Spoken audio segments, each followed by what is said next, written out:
ఏలూరు జిల్లాలో గంగానమ్మ జాతర మహోత్సవం ఘనంగా సాగుతోంది. ఈ మహోత్సవంలో హోంమంత్రి వంగలపూడి అనిత తన కూతురుతో కలిసి పాల్గొన్నారు.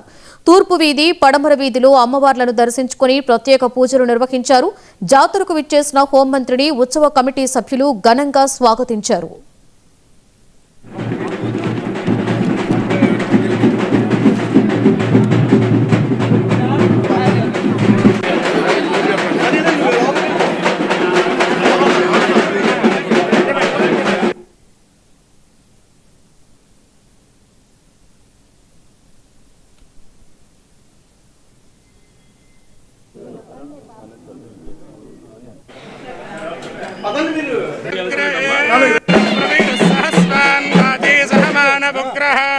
అబే